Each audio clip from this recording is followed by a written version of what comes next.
Welcome back to the channel. It's the Bald Bearded Bicyclist, and back again is teammate Drew Scott to recap week 5 of the Fireball Criterium series that we were doing. If you've been watching, I crashed in week 4, and so I skipped week 5. My bike was getting repaired, my body was getting repaired. I'm good to go for week 6, but Drew, why don't you tell us a little bit about this week? Yeah, what's up, everyone? So another week of the Fireball. Still just everyone trying to work on their skills, get everything dialed in for the races coming up. Pretty much here, I'm trying to work on being a little more patient of a rider. Doesn't always work out quite that way, but trying to work a little more on like the pack dynamics and watching wheels go and kind of putting faith in some more people to close some stuff so I can be fresher at the finish and just kind of continue learning. Yeah, and you're looking good so far. I mean, everybody, the guys in front of you are obviously picking up the pace. So that's 600 watts. It's not like you were throwing out an early attack. It's just following wheels, and it's going to bring it right to the front. So I think that was a good move. Yeah, I was trying to be patient, and I saw some wheels moving up on the right side, and now here we go, and I'm back on the front half a lap in. I mean, you're not fully on the front. I don't fault you for that. And, yeah, they're just making it hard. Honestly, I feel like you probably would have been tempted to attack over that when it slowed down a little bit. Yeah, I was ready to I was ready to go. That's for sure. If there was any sort of gap right there when we started slowing down to rotate, I was gonna hit him. But I'm trying to work on waiting a little more, not attacking off the front as much, just to make my attack sting a little more and save my legs. So right here, I accelerate pretty hard, and that's just to get back on Suda's wheel. I saw him on the right side coming up, and I just wanted to shut that down. Yeah, it's smart to keep an eye on them, not let that sneak up on you, so that you jumped up to 700 watts for a second, but nothing crazy, and then 1,000 watts here, but just following wheels. So far you're just racing smart. Yeah, so I let Dennis come by. I let a couple people fill wheels in. Honcho, sorry, comes by, and I kind of let people fill in, and then right here, I know there's a corner coming up. They kind of hit the brakes really fast because Honcho doesn't want to be on the front. So I take that opportunity. I come by them with a bunch of speed. So now everything that they scrub, they got to accelerate back in just to kind of hit the brakes again on this corner. So yeah, I mean, that was a super strong attack and really well timed. And I mean, you would just hit 1,000 watts to get in the wheels. I mean, you had a couple seconds to relax when they slowed down, but you hit 1,000 watts again to bring it over the top there. So it was really well timed, and I'm sure it hurt a lot of people behind you. Thanks. Yeah, and right here, I'm just keeping on the power. I know I still have a gap, and I know that gap's going to get closed pretty shortly, but I'm just trying to make everyone hurt behind me. So if they're going to bring me back, it's not going to be a quick snap. Just want to get as much fatigue in those legs as possible. I know back in the field, there's definitely a lot of fatigue. Usually I'm one of those guys, so it hurts.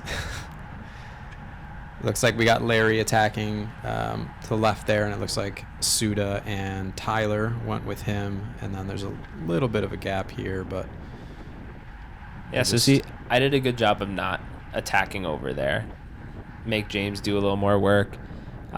Just trying to let him bring us back and not just come around him and close it faster. Let him kind of stay in the wind and do a little bit more work to try to bring my teammate back. Yeah, that was smart. I mean, if you're behind somebody who you're pretty sure is going to go with a move, I mean, there's no reason to do the work yourself. Just wait until they're going to do it. Be patient. Sometimes it's a lot harder to do than you might think, but that was well placed, well timed. So it looks like everything's back together here, and Larry's going to put in another one. Yeah, Larry comes over us with a bunch of speed. This is right after we kind of sit up. Larry gets to the back really nicely and times a really, really strong attack right here. Hits everyone pretty hard. And then we're just all kind of waiting. No one's really bringing it back yet, so everyone's just watching, looking around. I'm honestly surprised that James didn't go with that right away. Larry's one of the strongest riders, and so Drew, you want to explain what just happened there? Yeah, so right there, you see some people starting to come by. Suda comes up, and a couple other people are following him, and Honcho tries to snap onto them and has a mechanical, another week of Grand Island mechanicals. So he goes down. He's all right, but we neutralize. We let everything reset. And now we're just kind of spicing it back up. We gave Larry the time that he had in the breakaway before that.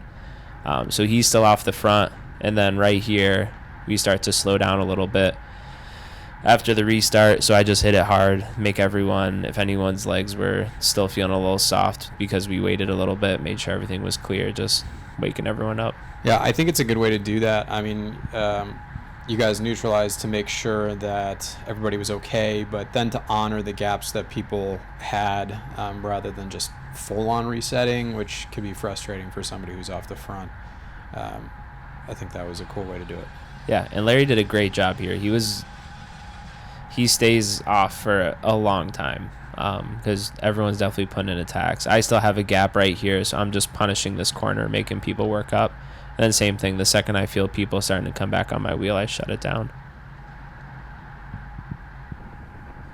So just pointing out, too, the timer on the second half is actually a little bit delayed. So it says 4 minutes right now, but there was a previous 6 minutes on the timer before the little neutral area. So really you're about 10 minutes into this race at that point.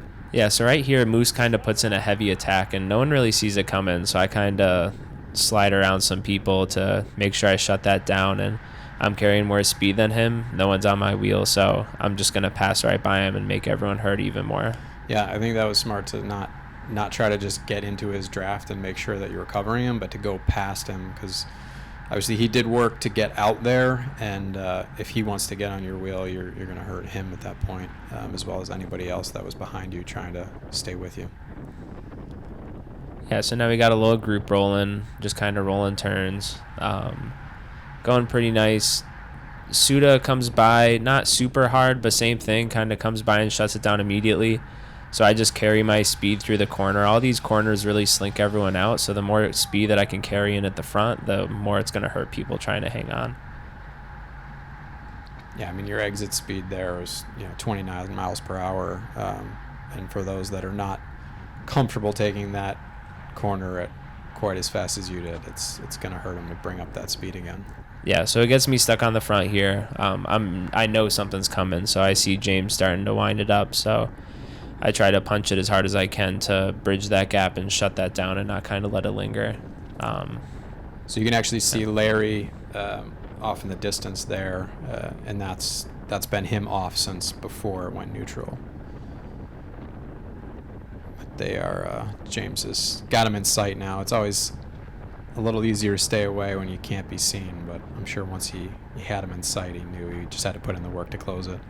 Yeah, the second James gets on the front here, I know his only goal is to bring Larry back because you can see him well ahead now. So I just let him bring him up and try to recover and get ready for the next round of games.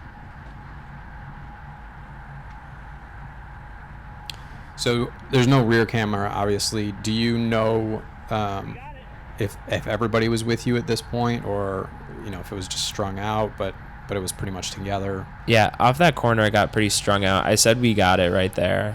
So obviously I thought we had a small gap. So same thing, just like anyone stuck in no man's land, just trying to make them hurt. And this kind of establishes the gap for the future of the race.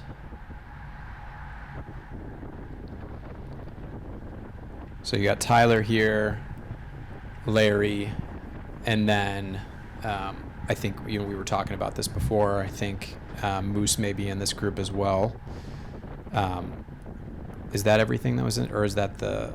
That's the main group right now. So there's the main chase pack isn't too far off. So the second we stop playing nice and start messing around, they're gonna catch us pretty quick. And right here, Larry was stuck on the front for a little bit. He's my teammate. I don't want to see him just hanging out there to dry, so I'm going to attack over him while we still got a couple other people. And just same thing, just try to soften everyone up, try to get Larry on the back of the pack right here because you don't want him sitting on the front for too long.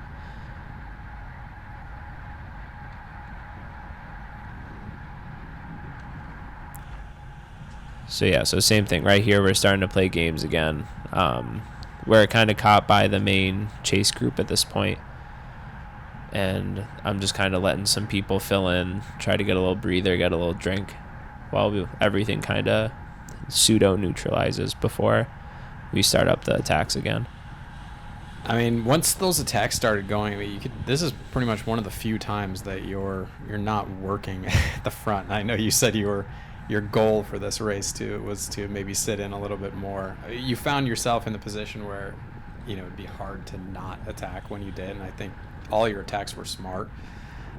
But it's got to be a welcome little breather here when you're finally maybe under 200 watts. Right, and you see, everyone knows who everyone is here, so I kind of fall back here. I see Tyler on the front, and there's a little gap opening, and super quickly, the second that he stops pedaling, that group in front of us just gets a huge gap. So same thing, you can see in my shadow that I look back to make sure no one's on my wheel, and I'm just flying by trying to shut this down as quick as I can.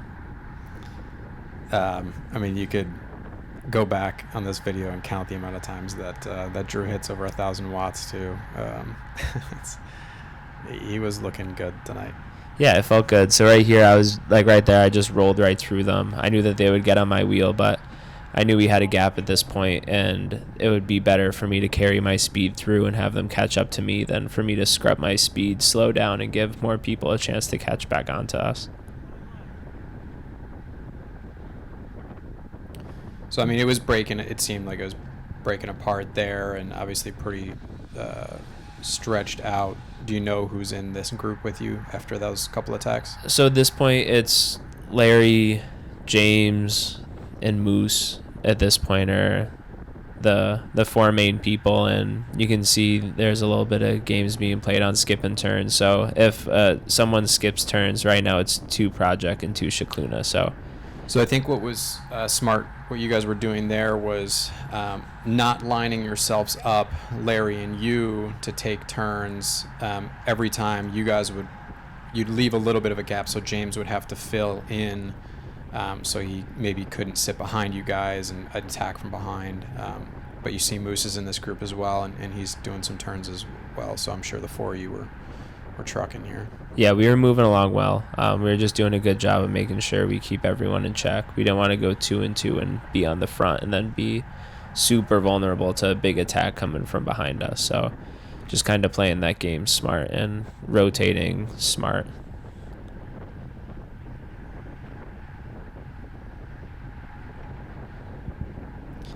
I mean, you guys are moving. I mean, I wouldn't think that the group could catch you at this point. You're keeping 26, 27 miles per hour pretty consistently here. Yeah, the main pack stayed pretty animated. I was impressed with how much time they caught up. Yeah, speeds dropped a bit here, though. I don't know if you guys were starting to play some games or not, but you're lap 15 of 17 at this point, so maybe there's a little bit of that. Yeah, so you see Larry go here, try to hurt James and Moose, and then we start to barely slow down here, and I know that James isn't going to pull through, so I'm just going to send an attack over Larry, make them close that, try to gutter it, so if James is trying to catch back on or Moose is trying to catch back on, that they have to do just as much work as I do and really just try to separate it and string it out here. So I think we were kind of talking, an attack like that can sometimes be a bit of a double-edged sword, because it was, James had to spike up to get onto Larry's wheel, and then you attacking over the top, you carrying a ton of speed, and it's going to make James have to work again to get back on you. At the same time, your teammate Larry was on the front. He did a little attack, and that's going to hurt him too. But at the same time, then you got Moose back there, so now it's just you and James. So it was a nice attack, but at the same time you dropped your teammate, but you dropped the Shikluna guy. It's still 1-1. It's just a tough tactic, I guess, which way you want to go. Yeah, it's an interesting predicament. But if you know that you have a strong sprint with the person you're left with, then it's always a good bet. Right. because you never know, bringing that other person, say, from Shikluna, if Moose is just hanging on to the back of you guys and you guys are pulling turns, if you let him ride with you the whole way, then maybe he, can surprise you at the end with a sprint. So separating yourself and making sure that you're the better sprinter at the end, that can work out in your favor. Right, and we've done this before, and Moose has shown that he has a good sprint at the end of races, no matter how difficult they are. So right there, we had 2 laps to go at that point. I didn't want to get caught, but at the same time, I didn't want to put in work with people that weren't putting in work. I know my legs were starting to feel it here. It says that it's only 66 degrees, but I'm pretty sure it's a lot warmer. I was sweating like a pig this whole race, and you can see my heart rate was pretty high in the beginning and middle portions. So I'm just trying to keep it like threshold, just enough to kind of keep it back. And we're looking back the whole time, and we're kind of keeping a steady gap to Larry and Moose. So we're just kind of playing the game, rotating nicely, but definitely watching people behind us, and we don't want to overexert ourselves too much. So I think I might have left too much of this clip in here, but what are you thinking when you're in a breakaway like this? You got a couple people in between you guys, you got the group back, like it's just, are you going balls to the wall? Or are you like, do you know where you have to be power wise at this to save a sprint, but also give yourself the best opportunity to get away? Like where's that line? Yeah, that's a good question. So I feel like at this point, I personally go back to watching my heart rate. I did all my training in high school and college, all based off of heart rate. So I'm really comfortable with heart rate and kind of like listening to my body. So I try to look at the power a little less. I'm trying right now just to like finish my bottle, make sure like if I have a gel left, I think I had a gel on that straight right there, like just doing everything to make sure that I'm as topped off as I can. Still putting in good pulls, but not absolutely blowing myself up on a pull, making sure I'm not stuck on the front too long, making sure who I'm with is doing a comparable amount of effort, because if I'm putting in 100%, they're putting in 60%, like, and he's coming to the line after doing zone 3 and I'm doing like threshold plus efforts, I'm not going to like that result, and I've definitely been there before. So I'm trying to get a little more control and just kind of listen to my body a little bit better. I liked what you said about trying to top off your nutrition here. I think it's funny because it's one of probably the last things I'm ever thinking about when I'm on the limit.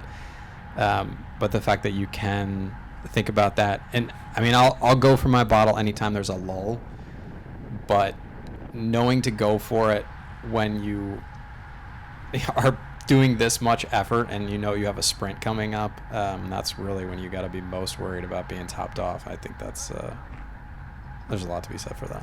Yeah, thanks. I try to think about like your body is pretty much like a car before a long road trip. So like if you're driving all over the place and then all of a sudden you have a long road trip, you make sure you have gas, your tires are good, you make sure your wiper fluid is adequate. So just trying to like go through all the lights in my body and seeing kind of where everything feels, how everything feels, and then just trying to manage my effort enough where I can still recover a little bit. My heart rate's still elevated. It's certainly not low, but I'm not trying to go over my threshold heart rate. Trying to keep everything intense but manageable is kind of the line that I'm trying to figure out. And the more that I race, the better I find where the line is. And sometimes the only way you find it is by going over.